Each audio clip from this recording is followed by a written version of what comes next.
So there's two major ways in which people transform DNA into plants.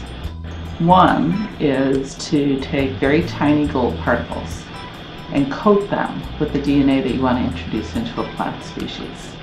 And then you actually shoot those particles into living plant tissue. A lot of the cells die, but some of them survive. And some of the cells that survive take up the DNA that's on the gold particles.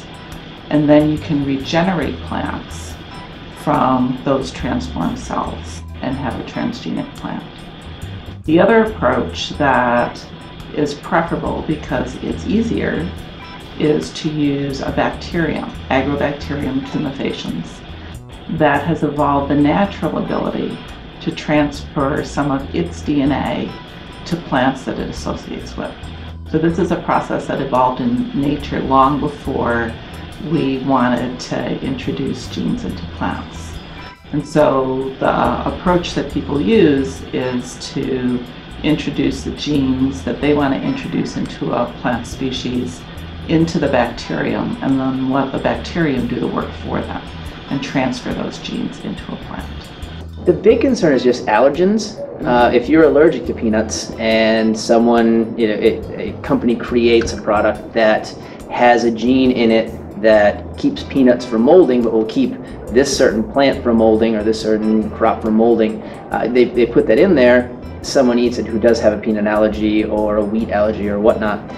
That can be dangerous if you don't know what's in the food. I guess the other one that would be a concern probably would be horizontal gene transfer, where the gene from that plant, whatever it is that you eat, actually is incorporated into the gene structure of the person that eats it.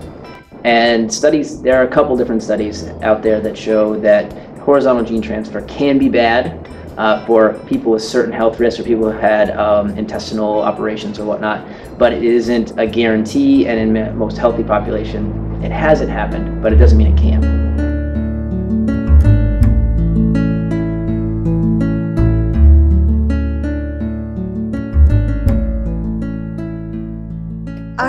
Our bill is entirely focused on a consumer's right to know. This is a consumer bill. This has nothing to do with saying anything positive or negative about genetically engineered items, the way that they are produced. It's really giving citizens the right to know.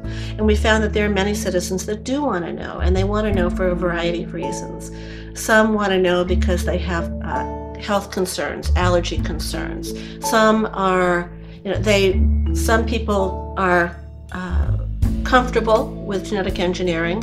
Others just feel that, the difference between a Bt toxin that is on a plant and that later is wiped off, or it disappears, or it's washed off, is very different from a Bt toxin that actually becomes part of the plant. And that's disturbing to enough people, just the concept of that they want to know. I actually introduced the original labeling bill, I think it was back in 2003.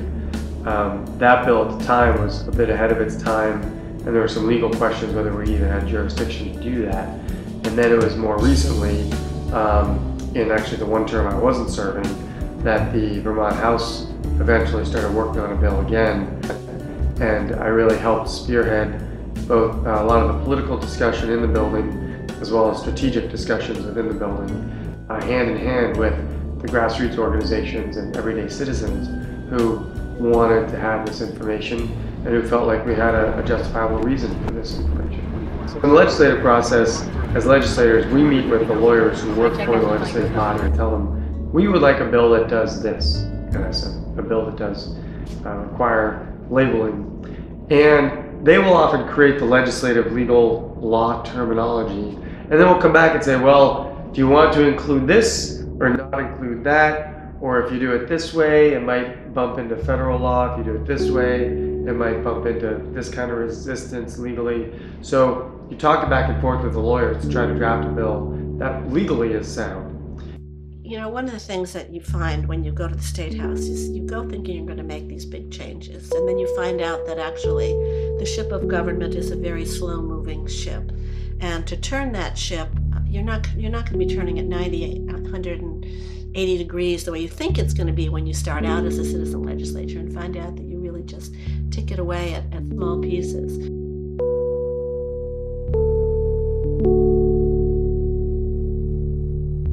think that this is also something that if as Vermonters we want to have this GMO labeling, then if you refuse to GMO label, we don't buy your product. And that's the only way to force big companies to do what's right. And I think that the GMO labeling it's a right bill. It's positive. It's a step forward.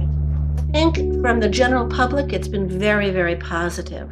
I think from the perspective of those that are actually going to have to change their labeling, that there's some grumbling, as there would be. Of course, whenever we're asking someone to do something that's likely to be more expensive, that they're going to have to go through a more rigorous protocol, yeah, that's hard, and we accept that. You can find lots of people and you can ask them, and that's where the GMO versus organic line gets blurred, or the debate, so many people are gluten-free now but don't know what gluten is and don't know if they're sensitive to it or not. It's very fashionable to, well, I only eat organic things. Well, you can eat GMO organic things. There is a lot of one side or the other, and you can find a study that says basically what you would like to hear. And it's important for the public just to educate themselves about what they're eating, good or bad, and then they have the option of making that choice. But being an informed populace is important. GMOs in our food and their desire to know more about it, and they also advocated to various colleagues, House and Senate, that they wanted this and why they wanted it. We also do have a growing awareness among the general population. Some are looking for the non-GMO verified label, which is a good thing to give consumers information. I think it's a less than fortunate thing, because those of us that don't use GMOs shouldn't have to say, we don't use this technology. Those that use it should have to bear the cost of informing the public, not, we don't use it, but we have to go through a costly process to say we don't use it. That seems a little bit backwards to me. I think this is a tip of the iceberg, and I would be very surprised if very shortly a lot more states didn't jump on board with that. I think that the public is a lot more educated than they used to be. They know, students read labels. Students look at expiration dates. They look to see what it is. They're smarter because they've had more education. There's more information out there. It's easier to acquire than it used to be.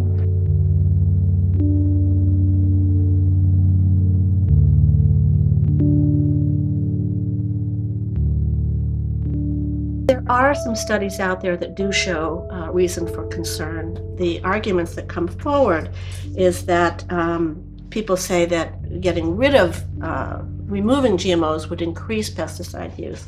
But in actuality, we find that the reverse is true. 1996 to 2011, while insect use on GE corn has declined by 123 million pounds, herbicides used have increased by 527 million pounds. And the net result overall is an increase of 403 pounds of pesticide use on GE crops. So that argument doesn't hold. We're also seeing more plants that are resistant to Roundup, glyphosate, and so there are those concerns as well. Keeps my awareness up with respect to the difficulty of farming. How many tools do make farming somewhat easier, so that we're not working 20 hours a week, a day, we can work 16 hours a day. And I recognize that those who use GMOs are doing it because economically and time and energy wise, it seems to make sense. There's a neighbor dairy farm that has a very large field of GMO corn right near our farm. We make sure to grow our corn on other fields far from there so that there's no risk of cross-pollination. So it does make us adjust our growing habits, but we do not use GMOs. And now in the last 10 or 15 years, I think people are becoming a little more aware of the fact that we are what we eat, which is an age-old adage, but we sort of forgot about it.